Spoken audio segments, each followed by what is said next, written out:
The Adirondack Lakes Center for the Arts has seen 5 decades worth of changes in the art world.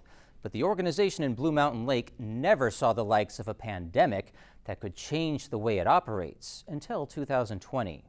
Joining us now to talk about how the organization is surviving is the artistic director of the Adirondack Lakes Center for the Arts, George Cordes. Hello, George. Hello, Paul. George, just looking at your website, it looks like the Adirondack Lakes Center for the Arts really stepped it up once the virus situation arose. Even though you closed your doors, you did not close yourself off from the community at all. That's correct. You're a community center used to putting on workshops and hosting concerts, and I see that is all continuing online right now.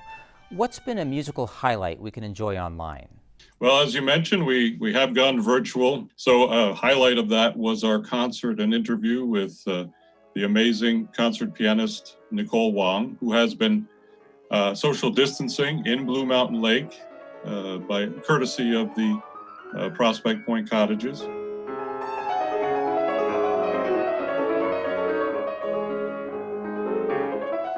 She performed a wonderful concert and a live interview with us in Blue Mountain Lake, and also was accompanied by her rescue robin, her rescue bird, Ali. And he loves music. Look at him, he loves the piano. It's so wonderful to see that online. The bird is so precious. You don't see that every day. And also precious is the artwork by Sarah Price. People will be very happy to see the Sarah Price exhibit online. What was the original plan for this? Well, the original plan was Sarah Price was one of our artists who was going to be exhibiting in person at the Art Center this year. We have moved all of those exhibits to 2021, but Sarah volunteered to also do a virtual gallery exhibit for us. So we have her artwork online. And it's just wonderful. It's fantastical and whimsical artwork. She's an amazing digital illustrator based in Yorkville, New York, in the Capital District. And we're so happy to have her as part of our online offerings this year, and looking forward to having her exhibit live in person at the Art Center in 2021. Well, another online offering I'm really excited about. It's tied in with you and your family experience in the opera, and in particular the High Peaks Opera and many other companies. Let's hear about this compelling lecture about American composer Victor Herbert. For I want what I want when I want it. I want what I want when I want it.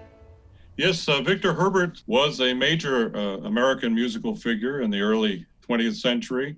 He wrote more than 40 operettas. Sometimes he had a couple on Broadway at the same time. His music was charming, and he has a big connection with the Adirondacks.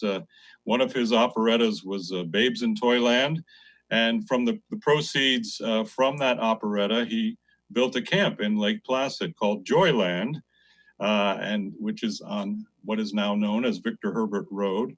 We did a lecture with, in conjunction with the Lake Placid and Town of Elba Historical Society. The president of the Historical Society, Parmalee Tolkien, is the lecturer, and my wife, Liz, who's a wonderful pianist, and myself, and our daughter, Anna Christie, perform all of the music, a number of Victor Herbert's charming songs for this lecture, which we will also have as part of our AlkaSeltzer shorts and streams.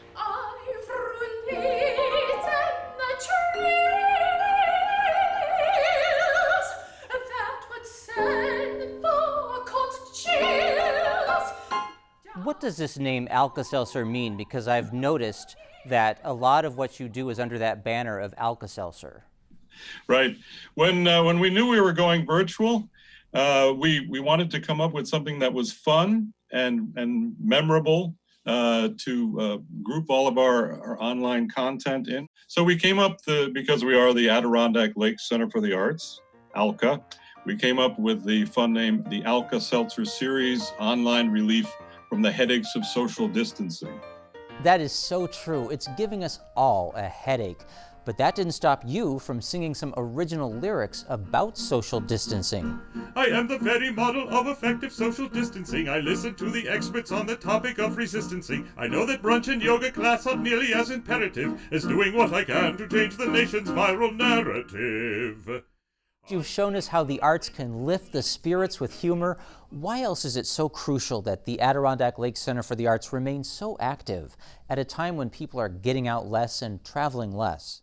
Well, the Arts Center for more than 50 years has been a gathering place for a lot of the communities here in the Adirondacks, which of course are already socially distanced. And we've been presenting the arts and other activities and connecting people here in the Adirondacks, our summer visitors, our local folks.